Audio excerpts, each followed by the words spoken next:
مزید جو ہے ہم اس ٹاپک کو دیکھتے ہیں کہ ایک دیکھیں چھوٹا سا پرائڈ جو تھا کس کے اندر آیا. ایک چھوٹا سا پرائڈ آیا نبوکت نظر کے اندر. نبوکت نظر جو ہے وہ ایک بہت بڑا بادشاہ تھا جو کہ آپ کے سامنے اس نے کیا کیا, اس نے پرائڈ کیا, اس نے اپنے اندر گمان کیا کہ وہ بہت عظیم ہے. تو اس کا اثر ہم دیکھتے ہیں کہ کیا ہوا. دانیل کی کتاب اس کے 4 باب کی 30 سے 33 آیت میں لکھا ہے, بادشاہ نے فرمایا کہ یہ بابل عظیم نہیں جس کو میں نے اپنی توانائی کی قدرت سے تعمیر کیا کہ دارالسلطنت اور میرا جاہ جلال کا نمونہ ہو. اب وہ جو نبوکت نظر بادشاہ ہے وہ فرما رہا ہے کہ یہ جو بابل ہے یہ عظیم نہیں ہے, یہ بہت بڑا نہیں ہے. بابل شہر کی بات ہو رہی ہے, عراق کے علاقے میں تھا. تو کہتا ہے کہ وہ اپنی توانائی کی قدرت میں تعمیر کیا, کہتا ہے کہ میں نے اس کو تعمیر کیا اور اس سے میری شان و شوکت جو ہے وہ پوری دنیا تک پہنچتی ہے. بادشاہ یہ باتیں کہہ ہی رہے تھا, اس کے اندر یہ پرائڈ آیا ہوا تھا. لکھا کہ بادشاہ یہ بات کہہ ہی رہا تھا کہ آسمان سے آواز آئی کہ اے نبوکت نظر بادشاہ, تیرے حق میں یہ فتویٰ ہے کہ سلطنت تجھ سے جاتی رہی اور تجھے آدمیوں سے خان کر نکال دیا گیا اور تو میدان میں حیوانوں کے ساتھ رہے گا اور بیل کی طرح گھاس کھائے گا اور 7 دور تجھ پر گزریں گے. تب تجھ کو معلوم ہوگا کہ حق تعالیٰ آدمیوں کی مملکت میں حکمرانی کرتا ہے اور جس کو چاہتا ہے دیتا ہے. اب یہاں پر خدا جو ہے وہ بتا رہا ہے کہ کوئی بھی حکومت ہے اس دنیا کے اندر وہ میری ہے. اگر کوئی اس وقت بادشاہ ہے, اگر کوئی بھی اس کے وقت کسی کو کوئی نہ کوئی پوزیشن ملی ہوئی ہے تو وہ خدا کی طرف سے ہے. حالانکہ نبوکت نظر جو ہے وہ خدا کو نہیں مانتا, تو خدا تب بھی جو ہے اس کو کنٹرول کرتا تھا. تو اس نے جیسے ہی پرائڈ اس کے اندر آیا تو خدا نے اس سے سب کچھ لے لیا. اور لکھا ہے اسی وقت نبوکت نظر بادشاہ پر یہ بات پوری ہوئی اور وہ آدمیوں سے نکل گیا اور بیلوں کی طرح گھاس کھاتا رہا, انسان سے جانوروں کی طرح وہ بن گیا. اس کا بدن آسمان کے شبنم سے تر ہوا یہاں تک کہ اس کے بال عقاب کے پرندوں کی مانند اور اس کی ناخن پرندوں کے چنگل کی مانند بن گیا. اب دیکھیں کہ وہ ایک جنگلی, بالکل جنگلی بن گیا, کہ انسان سے ایک جانور بن گیا. پرائڈ جو ہے ہمیں یہاں پر یہ بتا رہا ہے کہ جو ہمارے اندر جو پرائڈ آتا ہے تو ہم انسان نہیں رہتے, ہم جانور بن جاتے ہیں. تو اس لیے ہمیں ہمیشہ دیکھنا ہے, ہمیں ہمیشہ اپنے آپ کو جانچنا ہے کہ کیا یہ تھوڑا سا خمیر جو ہے وہ مجھے پیورٹی سے ہٹا تو نہیں رہا, کیا یہ تھوڑا سا خمیر جو ہے وہ مجھے جو ہے وہ تباہ تو نہیں کر رہا. اس کے بعد ہم آگے ایک اور دیکھتے ہیں کہ آپ دیکھیں کہ چھوٹی سی جو بٹرنس ہے آپ کے اندر, کافی دفعہ چھوٹی سی ایک بٹرنس آتی ہے تو وہ جو ہے وہ کس طریقے سے جو ہے وہ کڑواہٹ جو ہے وہ لوگوں کو تباہ کر دیتی ہے. عبرانیوں کی کتاب اس کے جو ہے 12 باب کی 15 اور 16 آیت میں پڑھوں گا. لکھا ہے غور سے دیکھتے رہو کہ کوئی شخص خدا کے فضل سے محروم نہ رہ جائے. آپ محروم کیسے رہ سکتے ہیں خدا کے فضل سے؟ کہ اگر آپ کے اندر کوئی کسی کے متعلق کڑواہٹ آ جائے, آپ کے اندر کوئی بھی بٹرنس آ جائے, بالکل ہلکی سی چیز آئی ہے.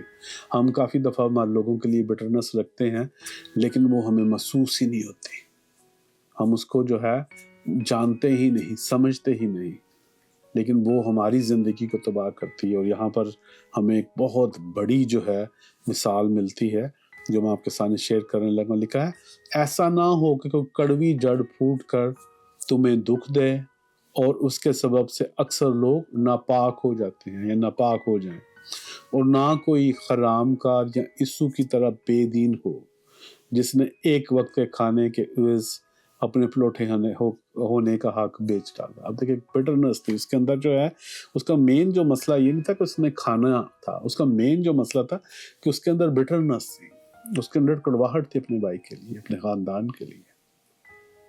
تو خدا نے کس طریقے سے جو ہے اس سے وہ سارا کا سارا جو ہے وہ لے لیا. خدا نے نہیں لیا بلکہ اس کی بٹرنس اسے ختم کروا دیا. تو یہ چھوٹی چھوٹی چیزیں ہماری زندگی کے اندر ہوتی ہیں. چھوٹا سا گناہ ہوتا ہے, چھوٹا سا جھوٹ ہوتا ہے, چھوٹی سی لالچ ہوتی ہے, چھوٹا سا پرائڈ ہوتا ہے کہ میں دوسروں سے بہتر ہوں, میں دوسروں سے زیادہ روحانی ہوں.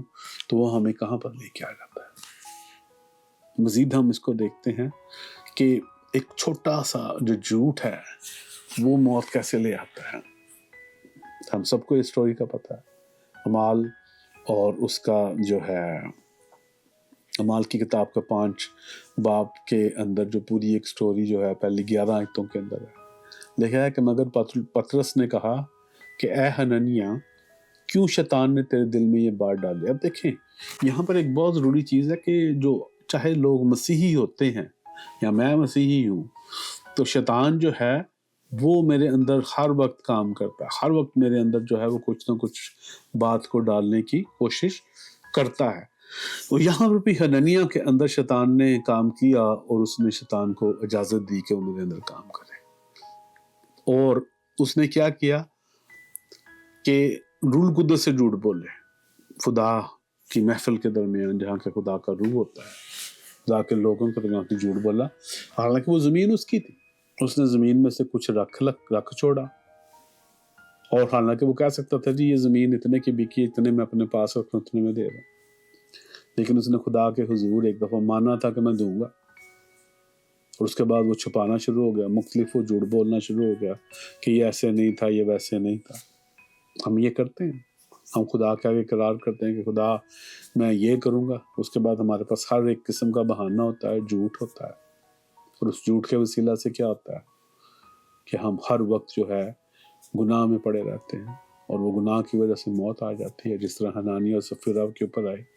پطرس نے آگے لکھا ہوا ہے اس کے 9 آیت کے اندر لکھا, پطرس نے اس سے کہا کہ تو نے کیوں روح القدس کو آزمانے کے لیے ایکا کیا.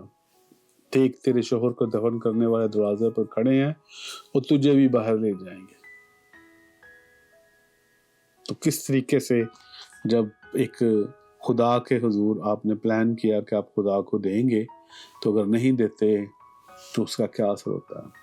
اب یہ اس کا دوسرا حصہ جو ہے ایک چھوٹی سی جو غلط جو تعلیم ہے وہ کس طریقے سے ہمیں بالکل تباہ کر دیتی ہے. اس کو دیکھتے ہیں. جب پہلے گناہ کی ہم بات کرتے ہیں پیدائش کے اندر, اس کے 3 باب اس کی 2 اور 3 آیت میں پڑھوں گا. لکھا ہے, عورت نے سانپ سے کہا کہ باغ کے درختوں کا پھل تو ہم کھاتے ہیں, پر جو درخت باغ کے بیچ میں ہے اس کے پھل کی بابت خدا نے کہا ہے کہ تم نہ تو اسے کھانا نہ اسے چھونا ورنہ مر جاؤ گے. اب یہ دیکھیں کہ آپ نے یہ کافی دفعہ اس کو پڑھا ہوگا. یہاں پر عورت جو ہے اس نے خدا کے کلام کو تھوڑا سا تبدیل کیا. اب اس کے اندر کافی چیزیں ہیں جس کو ہم سوچ سکتے ہیں کہ اس نے کہا کہ جب سانپ آیا تو اس نے کہا کہ جو ہے باغ کے جو درخت ہیں اس کے تو ہم درختوں کے پھل کھاتے ہیں, لیکن وہ درخت جو کہ جس کے بارے میں خدا نے کہا تو اس نے کہا کہ نہ تو اس کو کھانا تو نہ اس کو چھونا. اب عورت نے جو ہے وہ سانپ سے کہا کہ باغوں کے درخت کا پھل تو ہم کھاتے ہیں, اور جو درخت باغ کے بیچ میں ہے اس کے پھل کی بابت خدا نے کہا ہے کہ تم نہ اسے چھونا اور نہ کرنا ورنہ مر جاؤ گے. تب 4 آیت میں لکھا ہے, تب سانپ نے عورت سے کہا کہ تم ہرگز نہ مرو گے. آپ کو پتہ ہے کہ یہ جو پرابلم سانپ کس طریقے سے خدا کے کلام کے اوپر جو ہے وہ حاوی ہو رہا ہے. یسوع مسیح نے بھی کلام کے ذریعے سے شیطان کا مقابلہ کیا لوکا 4 باب کے اندر, لیکن یہاں پر جو ہے وہ ہوا کلام بتا رہی ہے لیکن اس کا اثر جو ہے وہ نہیں ہو رہا. اس کی وجہ کیا ہے؟ کیونکہ پیدائش 2 باب کے 17 آیت کے اندر جو ہے وہ لکھا ہے, لیکن نیک و بد کی پہچان کے درخت کا پھل جو ہے وہ کبھی نہ کھانا, کیونکہ جس روز تو نے اس میں سے کھایا تو مرا۔ اب جب ہوا پیدا بھی نہیں کی گئی تھی یا ہوئی تھی یا تب تو ہے، تب خدا نے آدم کو یہ حکم دیا تھا کہ تم اس کا پھل نہ کھانا۔ اب عورت جو ہے وہ اس کے اندر اپنے پاس سے کلام لگا رہی ہے، وہ کہہ رہی ہے کہ خدا نے کہا ہے کہ نہ تو تم نے کھانا اور نہ اس کو چھونا، وہ ایڈ کر رہی ہے خدا کے کلام میں۔ چھونے کے لیے تو خدا نے کہا ہی نہیں تھا، خدا نے تو صرف کھانے کے لیے کہا تھا کہ تم نے کھانا نہیں ہے، لیکن وہ اپنے پاس سے کہہ رہی ہے کہ اس کو تو چھونے سے بھی منع کیا۔ اب ہمیں نہیں پتا کہ یہ جو کلام تھا یہ دوبارہ خدا نے ریپیٹ کیا تھا کہ نہیں کیا تھا۔ شاید آدم نے جو ہے وہ عورت کو بتایا تھا، کیونکہ عموماً خدا کے کلام کے اندر جب ہم پیٹرن دیکھتے ہیں تو ہم یہ دیکھتے ہیں کہ جو گھر کا مرد ہوتا ہے اس کو خدا یہ برکت دیتا ہے کہ پورے گھرانے کو سکھائے اور اپنی بیوی کو بھی سکھائے۔ تو یہاں پر ہم دیکھتے ہیں کہ شاید آدم نے جو ہے اس کو کلام کو بگاڑا کہ خدا نے تو صرف اس کو کھانے سے منع کیا تھا، وہ کہہ رہا کہ اس کو چھونا بھی نہیں۔ یا عورت کو خود آدم نے صحیح سکھایا ہو تو عورت جو ہے وہ اپنے پاس سے کہہ رہی ہے کہ اس کو چھونا ہی نہیں۔ تو یہاں پر جو مین مسئلہ ہے جو میں یہ آپ کو بتانا چاہتا ہوں، ایک چھوٹا سا خدا کے کلام کے اندر جو ہے وہ ٹوسٹ جو ہے انہوں نے پوری دنیا کے اندر گناہ کر لے کے آ گئے، پوری دنیا کے اندر، اور اس گناہ کے اندر سے جو ہے وہ موت پیدا ہوئی، اور ہر شخص جو ہے آج موت کا مزہ چکھتا ہے۔ تو اس لیے جو ہے ہمیں ہر وقت جو ہے یہ ان چیزوں کو بڑے دھیان سے دیکھنا ہے کہ کافی دفعہ ہم چھوٹی چھوٹی چیزوں کے اوپر جو ہے ہماری زندگی کے اندر جو گناہ ہوتے ہیں ہم اس کے اوپر غور نہیں کرتے۔ ہم کسی ایسے چرچ میں بھی چلے جاتے ہیں جہاں پر غلط تعلیم دی جا رہی ہے، تو ہمیں پتہ بھی ہوتا ہے کہ یہ غلط ہے، تو ہم پھر بھی وہاں پہ جاتے ہیں۔ کافی دفعہ ہم غلط لوگوں کو سن رہے ہوتے ہیں اور ہمیں پتہ بھی ہوتا ہے کہ وہ غلط ہے، تو ہم نہیں سن رہے ہوتے ہیں۔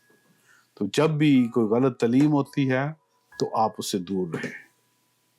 تو ہم مزید جو ہے اس کو سیکھیں گے کہ جب ہم دیکھتے ہیں کہ جب بنی اسرائیل کو خدا جو ہے وہ مصر کی غلامی سے باہر نکال کے لے کے آ رہا ہے تو کیا ہوا۔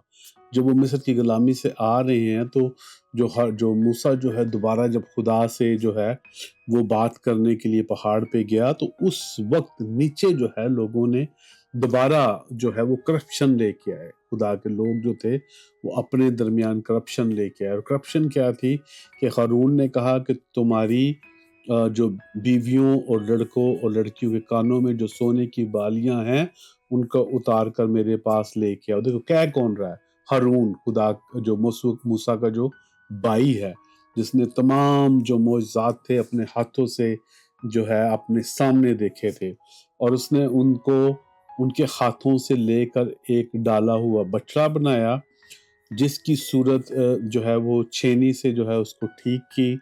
تب وہ کہنے لگے کہ اے اسرائیل، یہی تیرا وہ دیوتا ہے جو تجھے ملک مصر سے نکال لایا۔ اور دیکھ، اب یہ جو آیت ہے یہ اب دھیان سے لکھا ہے، اور یہ دیکھ کے ہارون نے ان کے آگے ایک قربان گاہ بنائی، اعلان کر دیا کہ کل خداوند کے لیے عید ہوگی۔ اب دیکھیں جب وہ عید کی بات کر رہا ہے تو وہاں پر خداوند کا لفظ استعمال کر رہا ہے۔ جب ہم اس کو عبرانی میں دیکھتے ہیں تو وہ یاوے لکھا ہوا ہے۔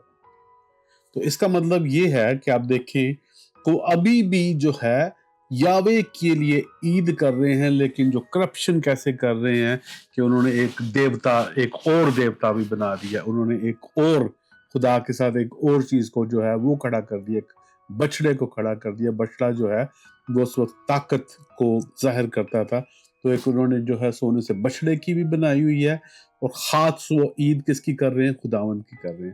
تو خدا جو ہے وہ کسی طریقے سے کرپشن جو ہے وہ اپنے اندر نہیں مانگتا، اپنی تعلیم کے اندر نہیں مانگتا، اور جو ہے ہم دیکھتے ہیں کہ اس سے جو ہے ہمیں جو خدا نے جو ان کو حکم دیے تھے، جو شریعت دی ہوئی تھی، تو وہ بالکل اس سے مختلف تھی۔ اسی طریقے سے ہم آگے بڑھتے ہیں اور ہم ایک اور چیز دیکھتے ہیں، وہ ہے ایلیہ جو ہے، الائجہ یا ایلیا جو تھا اس کے دور کے اندر بھی یہی معاملہ تھا کہ جو لوگ تھے انہوں نے کرپشن لے آئے تھے اپنے لوگوں کے درمیان. جیسے آج کلیسیا کے اندر بے شمار جو جھوٹے لوگ ہیں، جو نبی ہیں، جو جھوٹی تعلیمیں دیتے ہیں، وہ کرپشن لے آتے ہیں، جس سے کوئی پوری کی پوری جو کلیسیا کی آپ حالت جو ہے وہ دیکھ سکتے ہیں. پہلا سلاطین اس کے 18 باب کی میں 21 آیت آپ کے سامنے پڑھوں گا. لکھا ہے، اور ایلیا سب لوگوں کے نزدیک آ کر کہنے لگا کہ تم کب تک دو خیالوں میں ڈاواں ڈول رہو گے؟ اگر خداون ہی خدا ہے تو اس کی پیروی کرو، اور اگر بل جو ہے تو اس کی پیروی کرو. پر ان لوگوں نے اسے ایک حرف جواب نہ دیا. اس کا مطلب ہے کہ وہ ان کا جو دل تھا وہ ایک طرف نہیں تھا. تو ہمیشہ جو چرچ کے اندر یا بنی اسرائیل کے اندر جب کرپشن آتی تھی تو وہ سمجھتے تھے کہ ہم یاوے کے ساتھ ہیں، لیکن وہ یہ نہیں تھے جانتے کہ جو خدا جو ہے وہ کبھی بھی نہیں چاہتا کہ کوئی اور خدا کی پرستش یا کسی اور چیز کی پرستش جو ہے وہ اس کے آگے اس کے ساتھ کی جائے. اسی طریقے سے جیسے ہم سلاطین کے 18 باب کی 29 آیت کے اندر لکھتے ہیں تو لکھا ہے کہ وہ دوپہر ڈھلے پر بھی شام کی قربانی چڑھا کر نبوت کرتے رہے، پر نہ کچھ آواز ہوئی اور نہ کوئی جواب دینے والا، نہ کوئی توجہ کرنے والا. آج یہ جو آیت ہے یہ انتہائی ضروری ہے ہمارے سمجھنے کی کہ انہوں نے جو ہے کیا کیا، انہوں نے شام کی قربانی دی ہے. جیسے آج ہم چرچ کے اندر جاتے ہیں، وہاں پہ نبوتیں ہو رہی ہیں اور وہ سب کچھ کر رہے ہیں، لیکن آواز کوئی نہیں آ رہی، کوئی جو ہے وہ جواب نہیں دے رہا، کوئی جو ہے اس کے اوپر توجہ نہیں کر رہا، کیونکہ ہم زندہ خدا کے ساتھ ہر ایک دوسری چیز کی پرستش کرتے ہیں. ہم ہر ایک دوسرے لوگوں کو، معبودوں کو جو ہے وہ بھی خدا مانتے ہیں. ہم ہر طرح کی کرپشن جو ہے وہ کرتے ہیں. تو خدا جو ہے وہ کرپشن برداشت ہی نہیں کر سکتا. اس لیے جو ہے ہمیں جب بھی خدا کی پرستش کرنی ہے تو کسی طرح کی جو ہے وہ آمیزش نہیں کرنی. کیوں؟ کیونکہ تھوڑا سا خمیر جو ہے وہ سارے گندے ہوئے آٹے کو صرف خمیر نہیں کرتا، بلکہ وہ خمیر جو ہے اتنا بد شکل ہوتا ہے، اس کے اندر سے بو آتی ہے کہ آپ جو ہے وہ پریشان ہو جائیں گے. اس کے علاوہ ایک اور جو ٹیچنگ، جو فالس ٹیچنگ جو ہے جس کے بارے میں بات کرنے لگا ہوں یہاں پر، وہ ہے یسوع نے ان سے کہا خبردار فریسیوں اور جو صدوقیوں کے خمیر سے ہوشیار رہنا. تو جو فریسی اور جو صدوقی تھے ان کے خمیر سے مراد ان کی جو تعلیم تھی، وہ جو تعلیم تھی وہ خدا کی تعلیم کے مطابق نہ ہوتی تھی. انہوں نے جو شریعت تھی اس کو اپنے مطابق چینج کیا ہوا تھا. آج بھی جو پاسٹرز ہیں وہ خدا کے کلام کو اپنے مطابق چینج کر لیتے ہیں.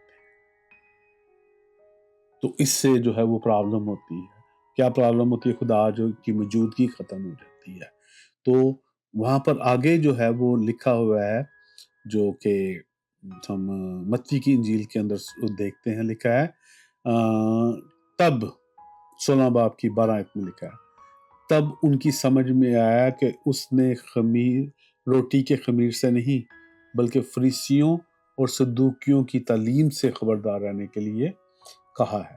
تو جو تعلیم ہے اس کے اندر جب بھی آمیزش آتی ہے، آپ دیکھیں باغ عدن میں جو ہے خدا نے کہا تھا کہ اس کو کھانا نہیں، ہوا نے جو ہے اپنے پاس سے لگا دیا کہ چھونے اور کھانے سے بھی منع کیا ہے. تو خدا آپ دیکھیں کہ ابلیس جو ہے وہ اٹیک کر سکتا ہے. ابھی بھی جب بھی تعلیم کے اندر جو خدا کے کلام کے مطابق نہیں ہوتی، آمیزش آ جاتی ہے تو پیورٹی ختم ہو جاتی ہے. جہاں پر پیورٹی یا ہولینس ختم ہو جائے گی، جہاں پر پاکیزگی ختم ہو جائے گی، وہاں پر ابلیس کے لیے کھلی جگہ ہوگی کہ وہ اس کے اوپر جو ہے وہ جنگ کر وہ وہاں پر جو ہے وہ جیتنا شروع کر دے گا. تو یہ چھوٹی چھوٹی جو چیزیں ہیں خاندانوں کو تباہ کر رہی ہیں. یہ چھوٹی چھوٹی چیزیں جو ہیں یہ لوگوں کی اپنی لائف کو تباہ کر رہی ہیں.